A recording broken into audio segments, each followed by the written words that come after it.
I was working the night shift at my local grocery store, back when it used to be open 24 hours a day. There would normally be less than 10 customers throughout my shift, but I wouldn't get to sit around and do nothing.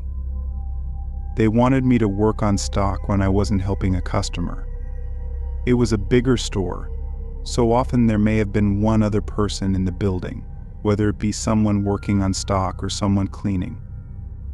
This night I was the only one working. I was stocking in the cereal aisle when I heard something fall over on the other side of the shelf in the next aisle over. I would always hear the door to the store sliding open. It was the loudest thing ever, so it caught me off guard that there might have been a customer in the building. Of course, it wasn't weird yet, not until I looked to my left and saw a man standing by the edge of the aisle, shooting me a blank stare. "Do you need something, sir?" I asked him. "No, but could you just point me to the eggs?" he said. He wasn't normal looking. His face looked weird, not exactly ugly, just unusual. His upper lip kind of came out too far, almost like a Simpsons character. I was a bit uncomfortable that I had to deal with ringing him up. I hurried to finish the cereal aisle, and when I was done, I began to bring the U-boat cart to the back room. I was stopped halfway when the same guy cut me off through the middle section of the aisle. I want to note this guy was probably in his mid-30s, and at the time I was only 22, though I looked much younger. The guy stopped me and started trying to make awkward small talk. He started by asking me my name, how old I was, if and where I went to school, and why I was doing the night shift. His questions started to get weirder when he asked me if I went to parties a lot, and if I had a girlfriend.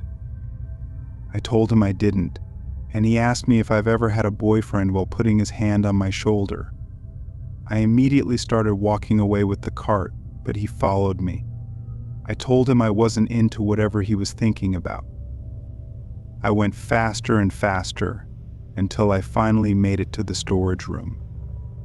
He didn't follow me in.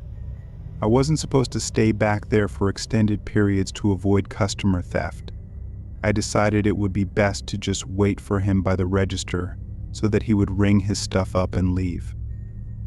But I waited there for at least 20 minutes. He never came. I decided he was gone, and whether he stole the eggs or something else, there wasn't anything I could do now.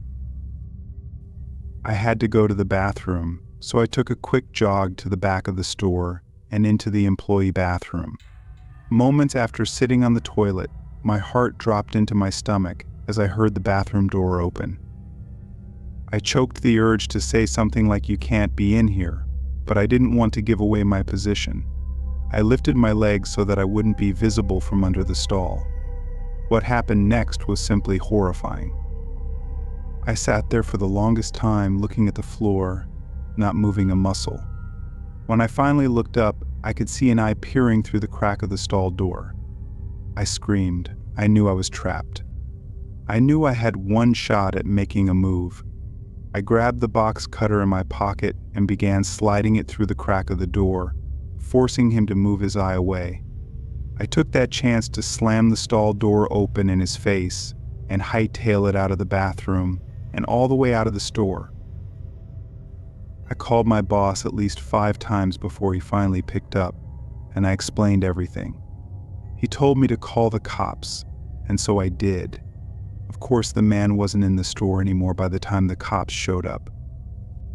I only did the night shift twice after that, and luckily didn't see the man again.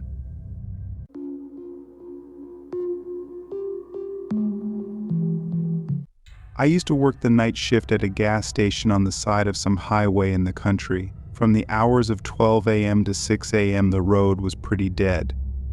I would have maybe 1 or 2 people come in to pay cash in a whole night. It was a very boring and depressing job, especially doing the graveyard shift, but I had just finished college and needed to pay off my loans. The only reason I kept this job was because my boss threw me an extra $5 an hour for doing the night shift. On this one cold December night, I was doing my usual thing, reading the newspaper, playing games on my phone, and whatnot when I noticed the headlights of a car pulling off the highway into the parking lot. It was a red pickup truck. Somebody stepped out and shut the door. I went back to reading the paper as I saw that he was standing by the gas pump. I assumed he wasn't paying cash. I looked up a few moments later and saw that he was still standing in the same position, staring at the gas pump.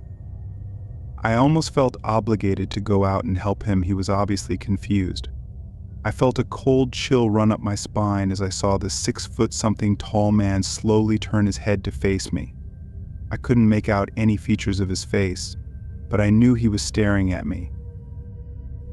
I tried to pretend I didn't notice by going back to reading the paper. Of course, I wasn't really reading now. I was a bit shaken by the guy out there. I just wanted him to pay debit or credit and leave. I looked up and gasped as the man was now much closer to the front door of the building. It wouldn't have been so disturbing if it weren't for the fact that he wasn't moving. He was just standing still as before, still looking in my direction. I walked over to the door to get a closer look. All I could see in his face was still blackness. I locked the door and flipped the open sign to closed. Locking the door without proper cause could possibly get me in trouble, but I was not taking a chance because, quite frankly, I was scared shitless. I walked back behind the counter and sat down on one of the containers on the floor, just so I couldn't see the man outside anymore. I stayed in that position for a good 5 minutes, texting every friend I had to see who was awake. I was desperate to tell somebody about this. When I finally got up to check that he was gone, I let out a full scream as the man was now right outside the door. I picked up the phone on the counter and called the police. The operator was reluctant to send somebody over because of the way I described the situation, but I persuaded them. I hid behind the counter, balled up like a child. I began to hear heavy thumps at the door, not innocent knocks to catch my attention. I mean thuds and thumps trying to break down the door. And then, eventually it finally stopped. I heard the sound of a car starting outside and then driving off. I looked outside and he was gone. A patrol cop, along with a state trooper, pulled into the parking lot. I reported the red pickup truck and told them which direction I thought he went in. I couldn't describe his face as all I saw was blackness. Of course, there wasn't much the police could do as the man didn't really do anything. I left that job a few months later for a job in the city.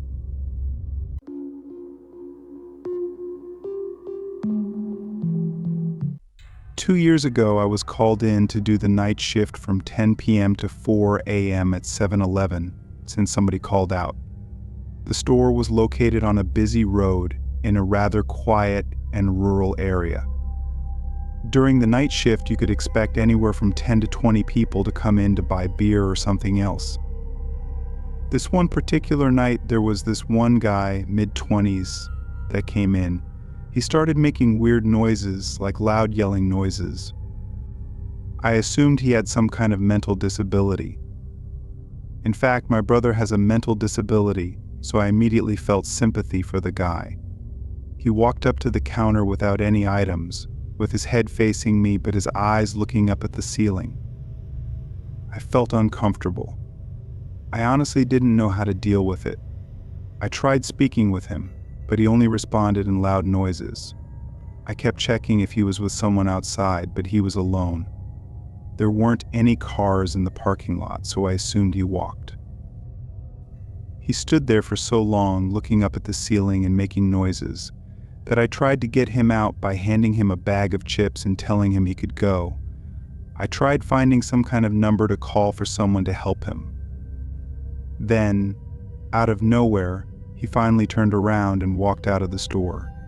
I felt so horrible for the man, but at the same time I felt a bit creeped out. About an hour later, the phone on the counter rang. I picked up to hear the familiar yelling sounds from the man from earlier. It caught me off guard. I didn't know what to think other than this had to be some kind of prank.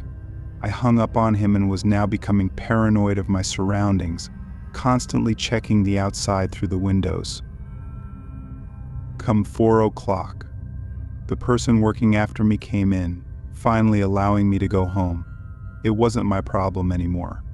I got home and threw all my stuff on the table, ready to get to sleep, but my phone rang within a minute after entering the door. I felt a chill run down my spine. Why would someone be calling at 4 a.m.? I could only imagine it was bad news. I braced myself and picked up the phone. It was the man again. I felt sick to my stomach as I listened to the loud noises he made. I struggled to slam the phone back to the receiver. All night, I felt like I was being watched, even with all the blinds shut.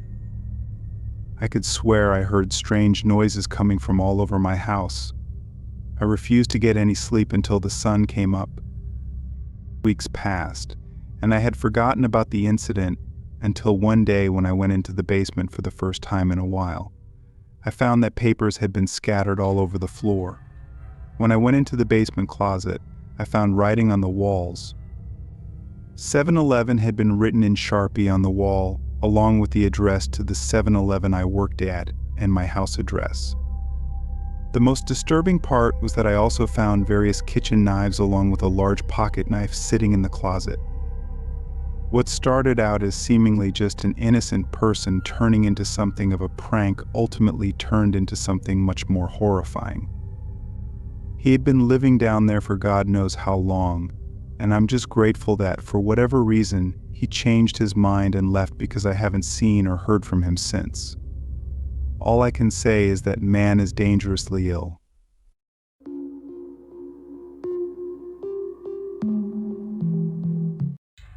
I've worked in the K-9 unit for 9 years, and I've worked my fair share of graveyard shifts.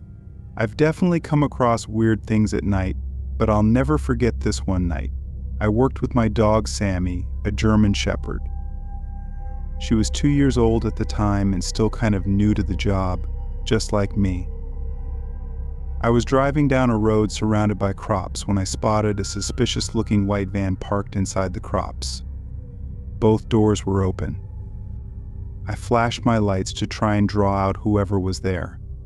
Nobody came out, so I parked and scanned the place quickly. Nobody was in sight, so I took Sammy with me to track down the driver of the van. Sammy started going crazy when we reached the trunk of the van. She was pulling so hard she almost broke off the leash. I opened the trunk to the van, and a blast of foul air hit me in the face. I almost passed out from the mix of the horrible smell and the pure shock of what I saw in the trunk. I counted 7 full body bags, each with a pair of feet sticking out at the bottom. I requested immediate backup with my radio. I heard the sound of a twig snapping nearby, and Sammy just lost it. I lost grip of the leash, and she took off into the crops. I pulled out my gun and followed the sounds of her barking. As each and every crop hit me in the face, I felt as if something would reach out and grab me. I stopped when I could no longer hear Sammy's barking, but as I stopped, the sounds of movement did not. I realized I heard movement in all directions. I had never experienced such fear in my life. I stood still as the movement around me stopped, and then, out of nowhere, I felt 2 arms wrap around my throat. I couldn't breathe. I couldn't fight. I was going to die. And then I heard the sound of Sammy's bark, followed by the scream of the man choking me as Sammy bit down on his leg. The next thing I did is something that I still question if it was appropriate to this day. I turned around and pulled the trigger, killing the man. I grabbed Sammy by the leash and ran all the way back to the car. I could tell people were following us from behind. I managed to make it to the car safely and drive a 1/4 mile down the road. I didn't stop to see which way they went. I didn't hold my ground. I fled like a coward. I cared much more about our lives than I did this job, and I'll still say that today. But it still pains me knowing how much of a coward I was. Backup arrived shortly, but the van was gone. I even failed to get the plate number on dash cam video, or even just writing it down. This was within my first few months on the force, but it made me feel like absolute shit for months to come. I, someone who swore to protect, let a van full of killers get away.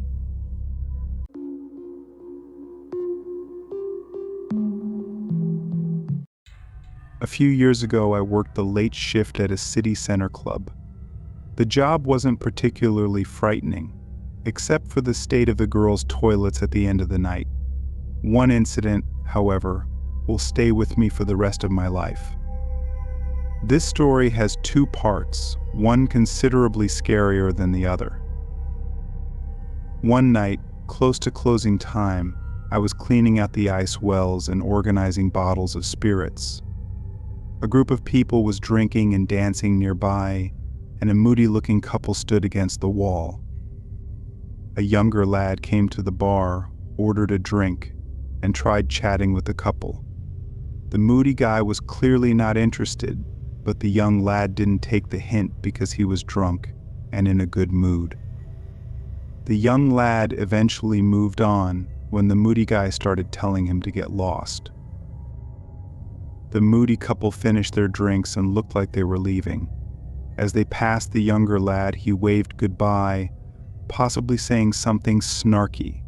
The moody guy suddenly rushed him and gave him a weak punch. The young lad avoided trouble by ducking out of the way. I instructed one of the younger staff to ensure the couple was escorted out. I thought the situation was over. About 15 minutes later, I went out for a smoke and was shocked to see the young lad with a huge slash on his head, bleeding heavily. People were panicking, trying to keep pressure on the wound and looking out for an ambulance. It was like a scene from a war movie. The door staff asked me to get some paper towels to help stem the bleeding. The young lad was trembling and saying he felt cold, which was chilling since it was a mild autumn night. The next day, I called a friend who sometimes sold me marijuana, telling him about the incident. To my surprise, he knew about it because the injured kid, David, was his boss's little brother. His boss was a big-time dealer in the area, running a serious drug operation under the cover of legitimate businesses. My friend assured me that David was alive but in bad shape. A few days later, I received a call from an unknown number. A guy who worked for the big-time dealer wanted to talk. I thought it would be a phone call, but he arrived at my place and asked me to drive to the dealer's flat. The flat was luxurious, and the dealer, Paul, asked me to tell the police I saw a knife, even though I hadn't. The police needed a stronger case against the attacker, and I agreed to help. Months later, I thought the ordeal was over, but I received another call from an unknown number. This time, when I went to Paul's place, it was filled with mean-looking guys.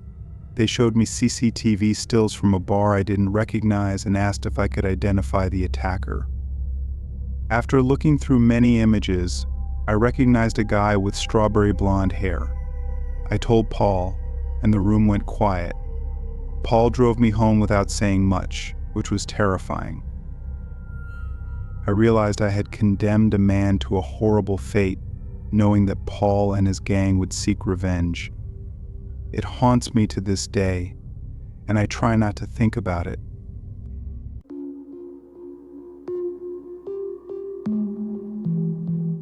In 2015, I landed my dream job as a manager of an old, rustic pub with stained glass windows and ornate bar fixtures.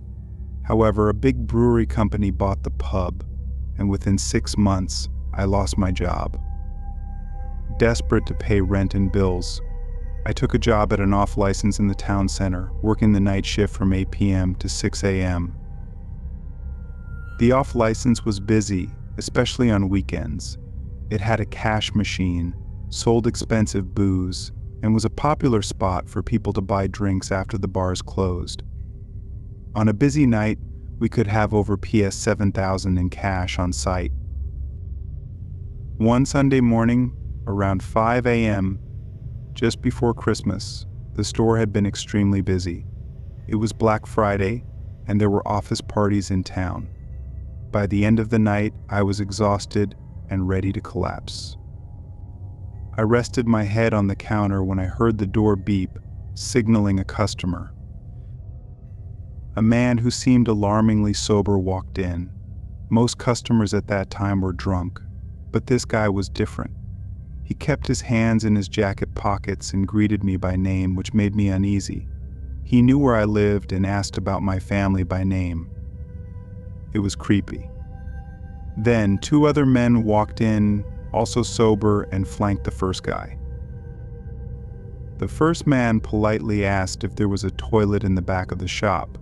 When I confirmed, he told me to go in, lock the door, and not come out for at least half an hour, showing me something heavy in his jacket.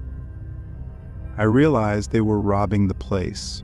They took all the CCTV USB sticks, wrecked the monitors, broke into the safe, and emptied the shelves of premium spirits. All the while I sat in the toilet, terrified and wondering how they knew so much about me.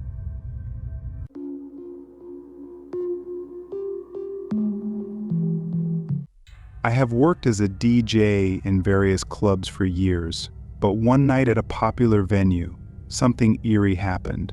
I was playing my set when I noticed a man in his 40s who seemed out of place. He wasn't dancing or drinking, just watching the crowd. His presence gave me an uneasy feeling, but I continued my set. Later during a break, I went to the bar and saw the man again. He was talking to a young woman who looked uncomfortable. As I approached, the man suddenly left, and the woman came up to me, visibly shaken. She told me the man had been following her all night, making inappropriate comments. I informed the security staff and they escorted the man out. The woman thanked me, but I couldn't shake off the feeling of dread that lingered. A week later, I received a message on my DJ page from the same woman, thanking me again for my help. She said the man had been arrested for harassing several women in the area. It was a relief to know he was caught, but the incident made me more vigilant during my sets.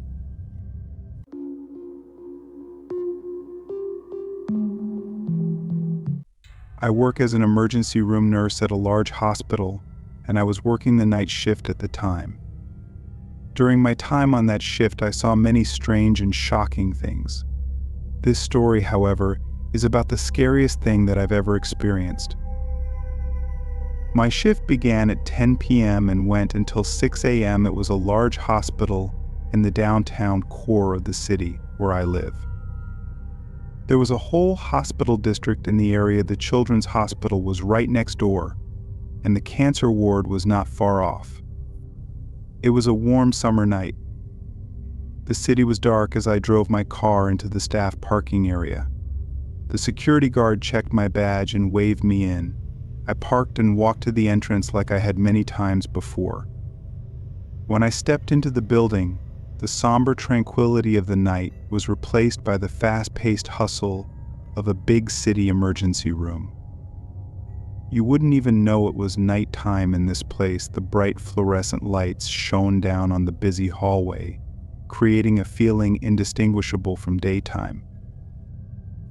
The next several hours were fairly normal by my standards. The job, in general, is incredibly hectic, and the night was no different. Basically, it was a typical crazy night.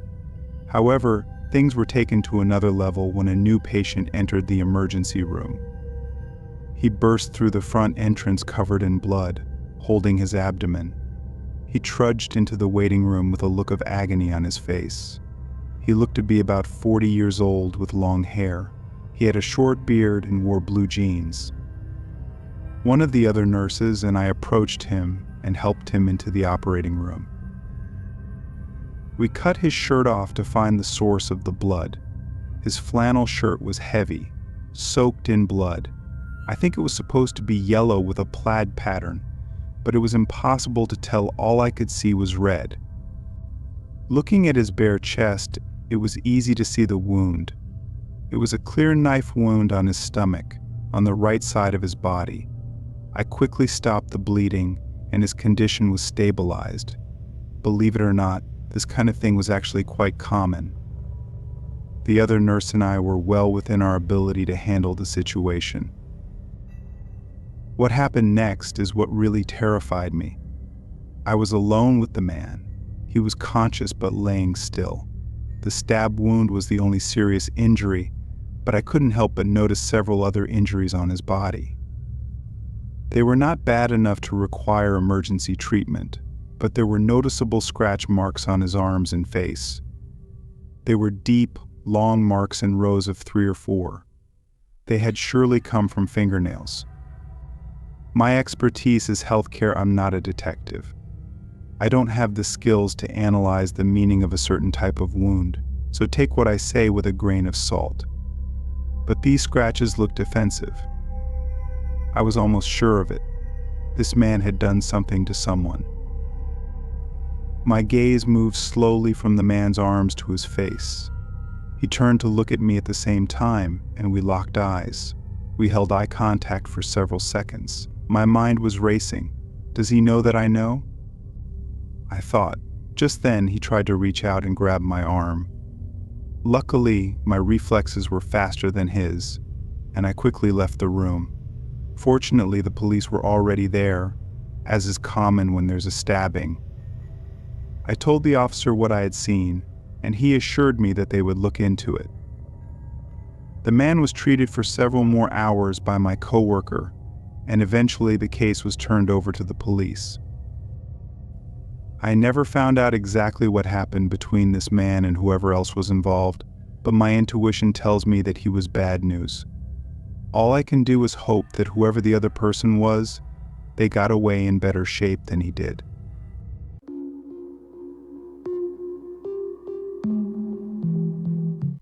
My father would usually patrol the prison a few times per shift, sometimes driving around in one of the guard trucks or keeping watch in one of the towers. However, one night, his boss told him to do a sweep of the prison chapel. It was a simple task, just walk around and make sure no one was there who shouldn't be. He walked through the yard to the chapel, the large empty space giving off an eerie vibe. Bright floodlights on the prison wall cast a long shadow of his body as he trudged past the empty basketball courts. He reached the front door of the chapel and felt a wave of nervousness come over him, though he didn't know why at the time. He pushed the large oak door open and stepped inside, flicked on the light switch, and started checking some of the small rooms at the front of the building. After a few minutes, a man walked out of the office at the back of the chapel. He seemed to be another guard, wearing the same uniform as my father. My dad didn't know this guy, but it wasn't unusual since sometimes guards from the day shift would take a night shift for extra money or to cover for someone. Still, he was confused because his boss had asked him to check the chapel. Why would he do that if someone was already there? My father asked the man, "Are you here to do a sweep of the chapel?" "Yes, I'll take it from here," the man replied. My dad stood there, confused for several seconds, then said, "Oh, okay. I'll let the boss know," he left the chapel and walked back to his boss's office in the main building.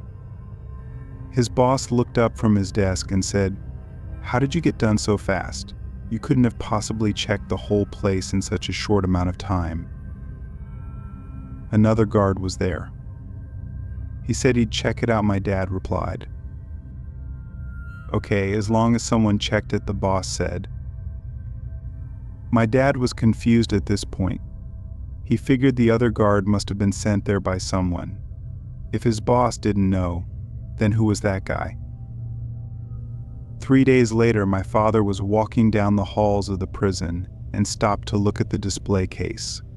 There were various awards and old photos of other guards from times past. As he browsed through the photos, he saw something that made his heart sink. One of the pictures was a memorial to a guard who had been killed in a riot about 20 years ago. The picture was of the guard that my father saw in the chapel that night. He had never been a believer in the paranormal before, but this experience caused him to change his mind. He didn't bother to tell any of his coworkers out of fear that he'd be ridiculed, and not long after, He left the job and made a career change. Although this was a terrifying incident for him, it is one of his favorite stories to tell. I've heard it more than a few times from him, and although I wasn't sure at first, I actually do believe it.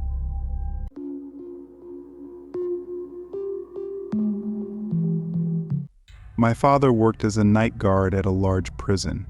He used to tell me about some of the crazy things that happened during the day fights, riots, and everything you can imagine. The night shift, however, was quite peaceful and relaxing. Once he got used to the sleep schedule, he found it to be the better option. One night, his boss asked him to do a sweep of the prison chapel. There wasn't much to it, he said. You just had to walk around and make sure that nobody was there who shouldn't be. He walked through the yard to the chapel. The large, empty space gave off an eerie vibe.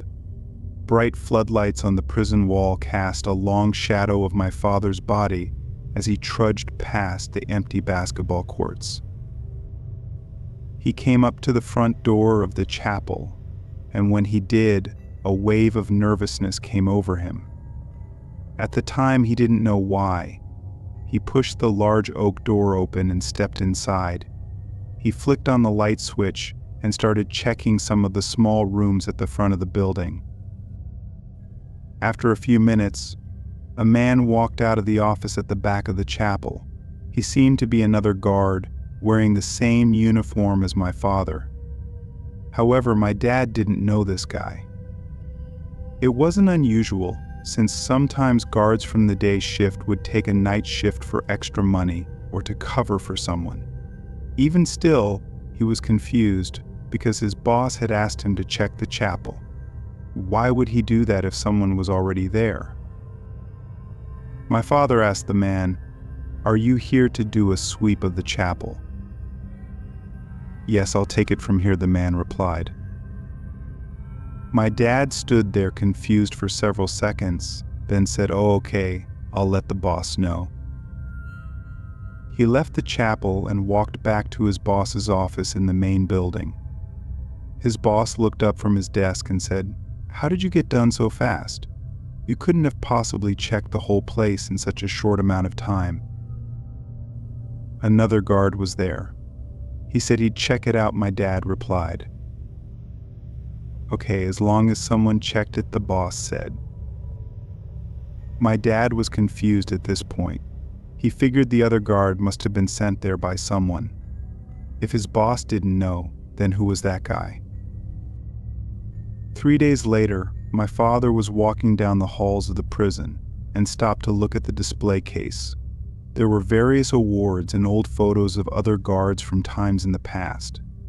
As he was browsing through the photos, he saw something that made his heart sink. One of the pictures was a memorial to a guard who had been killed in a riot about 20 years ago. The picture was of the guard that my father saw in the chapel that night. He had never been a believer in the paranormal before, but this experience caused him to change his mind. He didn't bother to tell any of his co-workers out of fear that he'd be ridiculed. Not long after, he left the job and made a career change. Although this was a terrifying incident for him, it is one of his favorite stories to tell. I've heard it more than a few times from him, and although I wasn't sure at first, I actually do believe it.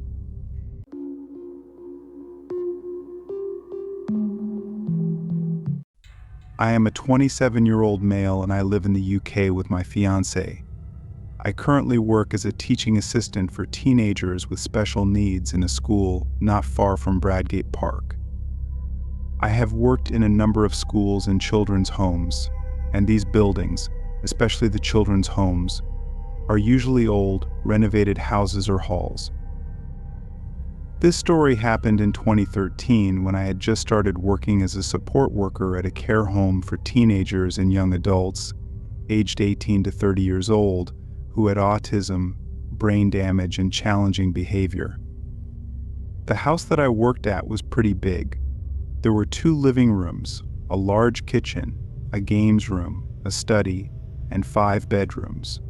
There was also a huge garden with a summer house and an activity room, that led to acres of fields and woodland. I had been working there for about 3 weeks and primarily worked the waking night shift. This shift ran from 10 p.m. until 8 a.m., and it was my duty to make sure all the residents were settled for the night and then get the cleaning done before the day staff came in to take over. I would usually get all my jobs done around 1 a.m. and spend the rest of the night listening to anyone who woke up. I would watch TV, read my university course textbooks, or just play some games on my phone once I was finished. The residents usually slept all night. On one particular night, a young man named James, not his actual name, was particularly restless. He was not very big, but he had a lot of strength behind him. One time he got into one of his bad moods and threw a member of the staff through a patio door because she had forgotten to put cold water in his tea before he drank it. He could not form full sentences and would communicate with fairly simple words put together in a way that he understood. For example, he would say something like James make breakfast when he was ready to make breakfast, or James go outside if he wanted to go out and play. He was generally well behaved and could be quite funny when he wanted to be, but he was known for his temper. At around 11 p.m., James got up and came downstairs to make a drink. I stood in the doorway and watched to make sure he didn't break anything or hurt himself. Then he went back upstairs without any real bother. I sat on the top step and kept an eye on his door for maybe 15 minutes to make sure he didn't wake any of the other residents. Once he had settled, I went back to my cleaning. The room beneath James' bedroom was a communal living room with board games, a TV, a sofa, books, and stuff like that. I was in there dusting and mopping the floor when I heard something drop in the room above. I knew James was prone to temper tantrums if he got frustrated, so I went up the stairs and knocked on the door. As I reached for the key to open it myself, he opened the door and looked at me. He seemed perfectly calm, and his eyes must have been half shut like he'd been asleep. I asked if he was okay. He said yes and put his thumb up. This was something he did when he was in a good mood and not stressed out, so I left him to it and told him to be careful, thinking that he had knocked something over by accident. An hour passed, and by then I was in the kitchen cleaning the sink. I heard another big bang above me again, like something had been dropped. This time I realized that the room above the kitchen was currently empty.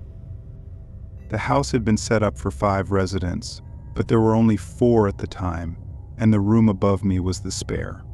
I immediately went to check it out, but the room was empty. I stood there for a while, and as far as I could tell, everyone was asleep. Due to their conditions, each resident had an alarm fitted to their door that was activated at night. That way, if anybody left their room, a small receiver box would sound an alarm. The night staff carried around the box, and it made a little noise to indicate which door had been opened. The alarm had not gone off, so I was puzzled.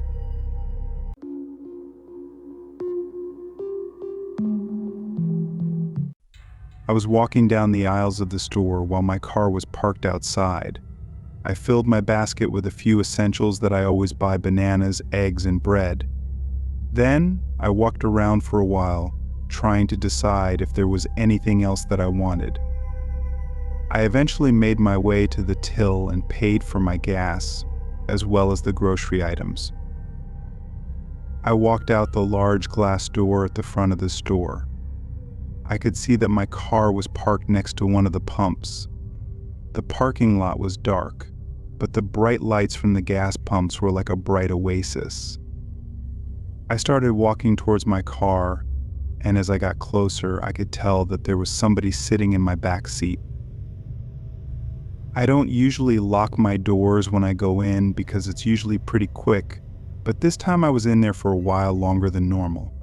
Also, my car is pretty old, so you have to lock them all manually. I know it's not smart, but those are my excuses, so take it for what you will. I inched closer to get a look at the person. It appeared to be an older woman, hunched over, her hair covering most of her face. The shade from the roof of my car formed a dark corner in the back seat where she was sitting, so it was hard to tell much about her. My first thought was that it was an elderly woman who wandered into my car, confused. I stood a few feet away from the car while I thought about the situation. I considered simply giving her a ride to wherever she was going.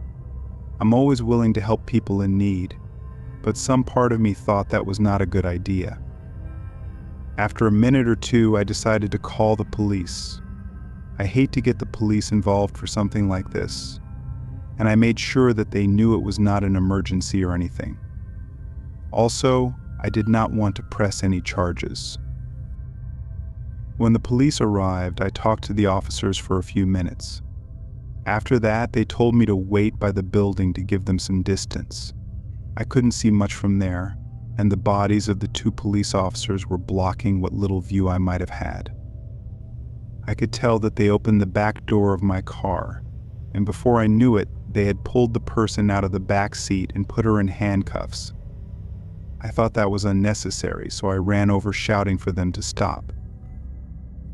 In my mind, it was just a confused old woman who wandered into my car by accident, but as I got closer, I could tell that it was not a woman at all. It was an older man, probably 50 or 60 years old, with long gray hair and several large tattoos on his face and hands. For some reason that I never figured out, he seemed to be wearing a hospital gown over his clothes. I stopped in my tracks when I realized that. Then, one of the officers yelled at me to stay back. I backed up a few steps and continued to watch in disbelief. My heart sank when I noticed something. When the man was being frisked, I saw them remove a large hunting knife from under his gown.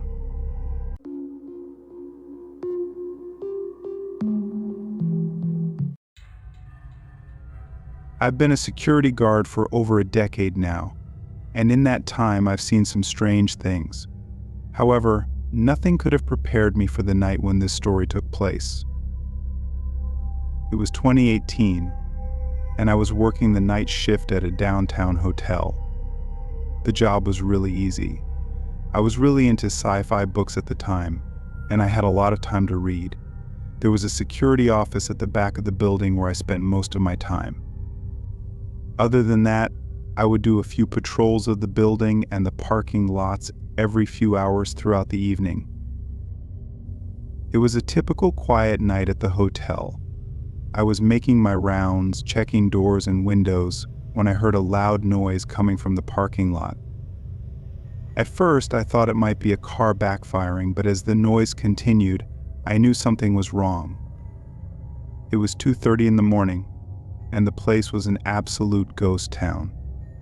Any noise at all stood out like a sore thumb, so those loud thuds I was hearing in the parking lot were very concerning. I immediately called the police, and then headed towards the source of the noise. As I approached the parking lot, I saw a figure in a hoodie trying to break into a car. My heart was pounding in my chest as I shone my flashlight at him and ordered him to stop. As soon as I let those words out, he took off running. I chased after him, my breaths coming in gasps as I tried to keep up. I just needed to stay with him long enough for the police to show up. He was fast, and I was starting to lose ground when he suddenly disappeared. I stopped and shone my flashlight in every direction, but I saw no sign of him. Just when I thought I lost him, I heard a faint noise coming from a nearby alley.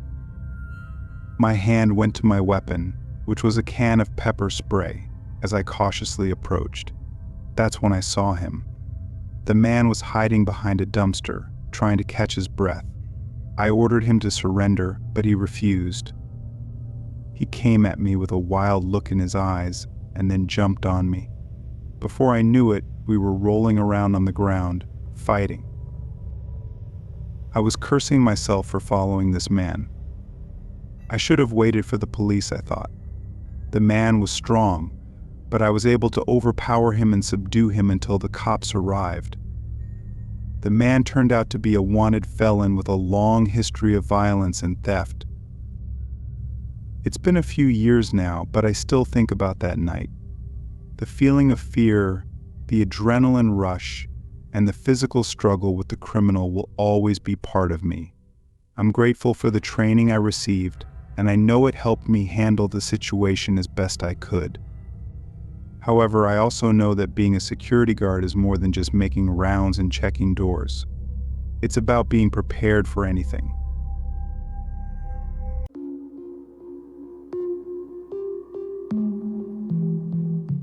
When I was 20 years old, I was working at a gas station on the other side of town from where I lived.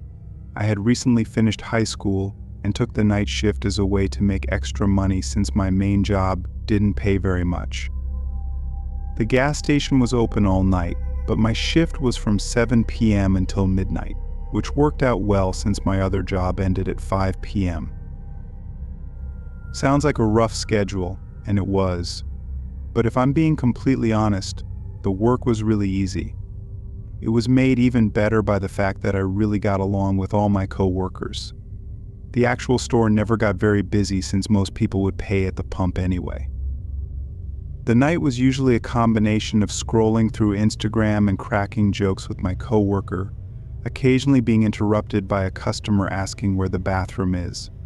The late shifts always had 2 workers, not because it was busy but for safety reasons. It's always best to have another person around to watch your back, and my coworkers and I took this responsibility very seriously. This incident took place on a Thursday night at around 11 p.m. It was me and one other guy, John. He was younger than me, 18 I think, and he was still in high school. He had short red hair and a smooth face. I don't think he even needed to shave yet. I'd been working there longer than him, and we had kind of a big brother-little brother dynamic between us. He would ask me how to do everything, even though I'm pretty sure he was smart enough to figure it out for himself. It was the middle of August, and even though it was late at night, the store was incredibly hot. Because of that, we would often prop open the door to the back alley. That way, there would be some nice airflow whenever someone walked in the front door, always a welcome relief from the summer heat. All that being said, John and I had a great time talking and joking around when the store was empty during the late hours. I was at the front of the store tidying up some of the shelves, and John was in the back organizing the stockroom when I noticed 2 cars pull up to the front of the store. One of them was an old sedan with some noticeable rust spots on the body, and the other was a white minivan with tinted windows. The minivan went to one of the pumps, and the car parked in one of the spots at the front. I quickly finished what I was doing and made my way back to the counter in case one of them needed to pay for something. At this point, I was not sure if the 2 were together. I suspected that they probably were because very few customers come in at this hour, and 2 vehicles arriving at the same time was unusual. I waited for a few minutes, and eventually a single man walked into the store. He was a short guy, probably 30 years old, and thin as a twig. He was wearing a white tank top and baggy blue jeans that seemed at least a few sizes too big. He looked straight at me with a blank look on his face. The man walked towards me, not breaking eye contact. As he approached the counter, I saw him reach behind his back, and before I knew it, I was staring down the barrel of a handgun. The store had a silent alarm that could be activated discreetly, but I was a few steps away from it and couldn't risk making a move. John was in the back, and I knew he could hear whatever was going on in the store, so I said loudly, "No problem, sir. Don't shoot. Take whatever you want." That should have been enough for John to call the police. However, when I said that, the man rolled his eyes and smiled. Then he looked over at the back room, his smile fading. He called out, "Hey kid, get out here." John hesitated but eventually walked out, his face pale. The man ordered both of us to empty the register and hand over the money. We complied, trying to keep our hands from shaking. The man took the cash and backed out of the store, keeping the gun trained on us until he was out the door. As soon as he left, I ran to the door and locked it, then rushed to the phone to call the police. John was already on his phone, probably calling his parents. The police arrived quickly and took our statements. They assured us that they would do everything they could to catch the guy. The whole experience was terrifying, but I was grateful that neither of us was hurt. The store manager gave us both the next few days off to recover from the shock. After that night, I was much more cautious about my surroundings and always made sure the silent alarm was within reach. It was a reminder that even in a quiet job, danger could be just around the corner.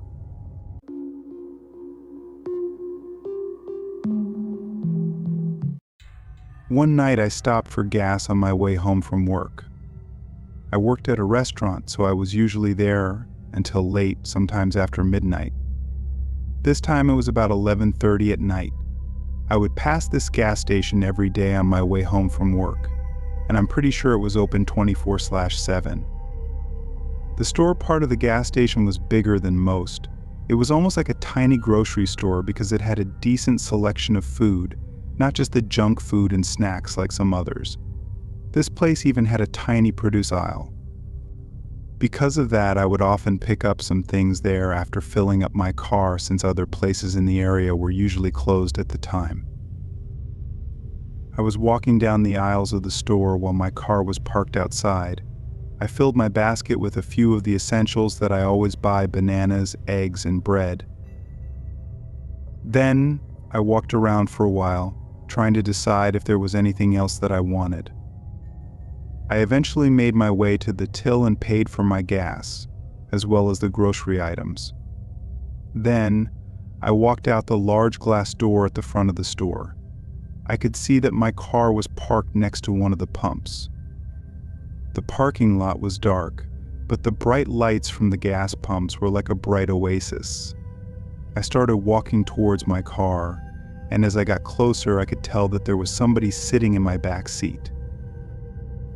I don't usually lock my doors when I go in because it's usually pretty quick, but this time I was in there for a while longer than normal. Also, my car is pretty old, so you have to lock them all manually. I know it's not smart, but those are my excuses, so take it for what you will. I inched closer to get a look at the person. It appeared to be an older woman hunched over. Her hair was covering most of her face, and the shade from the roof of my car formed a dark corner in the back seat where she was sitting, so it was hard to tell much about her. My first thought was that it was an elderly woman who wandered into my car, confused. I stood a few feet away from the car while I thought about the situation.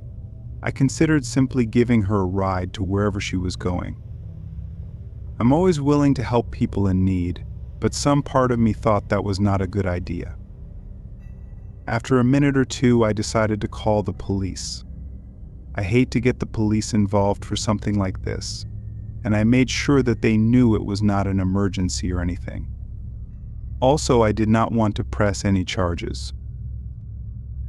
When the police arrived, I talked to the officers for a few minutes.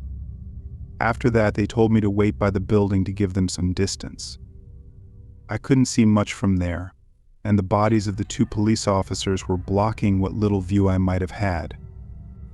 I could tell that they opened the back door of my car, and before I knew it, they had pulled the person out of the back seat and put her in handcuffs. I thought that was unnecessary, so I ran over, shouting for them to stop. In my mind, it was just a confused old woman who wandered into my car by accident. But as I got closer, I could tell that it was not a woman at all. It was an older man, probably 50 or 60 years old, with long gray hair and several large tattoos on his face and hands. For some reason that I never figured out, he seemed to be wearing a hospital gown over his clothes.